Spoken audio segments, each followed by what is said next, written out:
1918 में हिंदी के मशहूर कवि सूर्यकांत त्रिपाठी निराला 22 साल के रहे होंगे। उन्होंने अपनी आत्मकथा कुल्ली भाट में लिखा था, मैं दालमऊ में गंगा के तट पर खड़ा था। जहां तक नजर जाती थी गंगा के पानी में इंसानी लाशें ही लाशें दिखाई देती थीं। मेरे ससुराल से खबर आई कि मेरी पत्नी मनोहरा देवी भी चल बसी है। मेरे भाई का सबसे बड़ा बेटा जो कि 15 साल का था और मेरी 1 साल की बेटी ने भी दम तोड़ दिया था।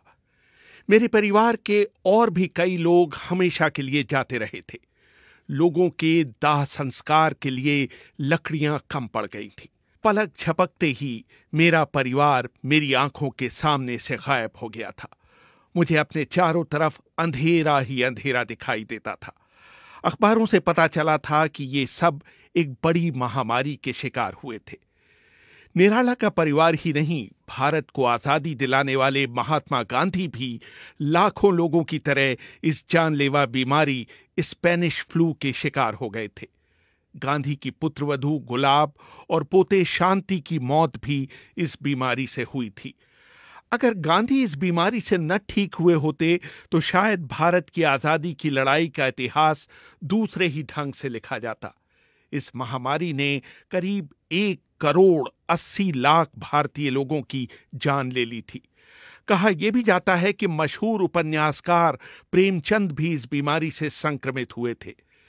इतिहास के पन्नों में इसकी इतनी चर्चा नहीं होती, लेकिन इस महामारी के कारण ही ब्रिटिश सरकार के खिलाफ लोगों का रोष आसमान छूता चला गया था। इस बीमारी की शुरुआत 29 मई 1918 को हुई थी, जब पहले विश्व युद्ध के मोर्चे से लौट रहे भारतीय सैनिकों का जहाज बंबई बंदरगाह पर आकर लगा था और करीब 48 घंटों तक वहां लंगर डाले खड़ा था। मेडिकल इतिहासकार और राइडिंग द टाइगर पुस्तक के लेखक अमित कपूर लिखते हैं, 10 जून 1918 को पुलिस के 7 सिपाहियों को जो कि बंदरगाह पर तैनात थे, नज़ले और जुकाम की शिकायत पर अस्पताल में दाखिल कराया गया था।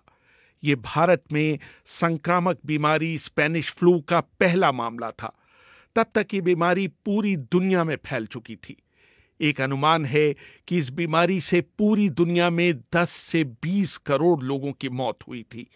जॉन बेरी अपनी किताब the great influenza the epic story of the deadliest pandemic in history में लिखते हैं, 10.5 करोड़ की आबादी वाले अमेरिका में इस बीमारी से करीब 6,75,000 लोग मारे गए थे।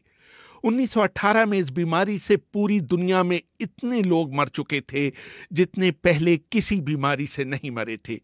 13वीं सदी में फैली ब्यूबोनिक प्लेग में यूरोप की 25% आबादी जरूर खत्म हो गई थी, लेकिन तब भी 1918 में फैले स्पेनिश फ्लू से मरने वालों की संख्या उससे भी अधिक थी। जॉन बेरी आगे लिखते हैं, 1918 की महामारी में 24 हफ्तों में जितने लोग मारे गए थे उतने एड्स से 24 सालों में नहीं मरे हैं। इस बीमारी का सबसे अधिक असर पीड़ित के फेफड़ों पर पड़ता था। उसको असहनीय खांसी हो जाती थी और उसकी नाक और कभी-कभी कान और मुंह से खून बहने लगता था। पूरे शरीर में इतना दर्द होता था कि लगता था कि सारी हड्डियां टूट जाएंगी। मरीज की खाल का रंग पहले नीला, फिर बैंगनी और अंत में काला हो जाता था। अमेरिका में फिलाडेल्फिया में आलम यह था कि पादरी घोड़े पर सवार होकर घर घर जाते थे और लोगों से कहते थे कि अपने घर के दरवाजे खोलकर अंदर रखे शवों को उनके हवाले कर दें। वो उस अंदाज में आवाजें लगाते थे जैसे आजकल कबाड़ी वाले घर घर जाकर पुकारते हैं। शुरू में जब ये बीमारी फैली तो दुनिया भर की सरकारों ने इसे इसलिए छिपाया कि इससे मोर्चे पर लड़ने वाले सैनिकों का मनोबल गिर जाएगा। सबसे पहले स्पेन ने इस बीमारी के अस्तित्व को स्वीकार किया, इसलिए इसे स्पेनिश फ्लू का नाम दिया गया। बंबई में तो ये बीमारी फैली ही, भारतीय रेल इसे भारत के दूसरे हिस्सों में ले गई। 1920 समाप्त होते होते पूरी दुनिया में इस बीमारी से 5 से 10 करोड़ लोग मर चुके थे। दोनों विश्व युद्धों में कुल मिलाकर हुई मौतों से भी ज्यादा। भारत में सबसे अधिक करीब 1,80,00,000 लोग, यानी कि उस समय की जनसंख्या का 6%। कश्मीर की ऊंचाइयों से लेकर बंगाल के गांवों तक कोई भी इस बीमारी से अछूते नहीं रहे थे। जॉन बेरी ने अपनी किताब the great influenza, the story of the deadliest pandemic in history में भारत में इस बीमारी के फैलाव का ब्यौरा देते हुए लिखा है, भारत में लोग ट्रेनों में भले अच्छे सवार हुए, जब तक वो अपने गंतव्य तक पहुंचते वो या तो मर चुके थे या मरने की कगार पर थे। बंबई में एक दिन 6 अक्टूबर 1918 को 768 लोगों की मौत हुई थी। दिल्ली के एक अस्पताल में इन्फ्लुएंजा के 13,190 मरीज भर्ती किए गए थे, जिनमें से 7,044 की मौत हो गई थी।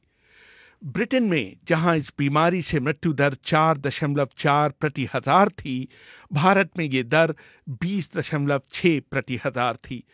भारत में हालात इसलिए और भी खराब हुए क्योंकि उसी समय भारत में इतिहास का सबसे भयानक सूखा पड़ा था।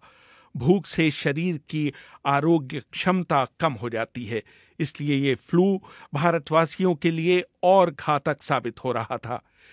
एक और ध्यान देने योग्य बात यह थी कि पूरे देश में पुरुषों की तुलना में औरतें इस बीमारी से अधिक मर रही थीं। शायद इसका कारण ये रहा हो कि महिलाओं को भारतीय समाज में पुरुषों की तुलना में कम खाने को मिलता हो। दूसरे, औरतें ही बीमारियों की तीमारदारी कर रही थीं, इसलिए उनको ये बीमारी जल्दी पकड़ रही थी।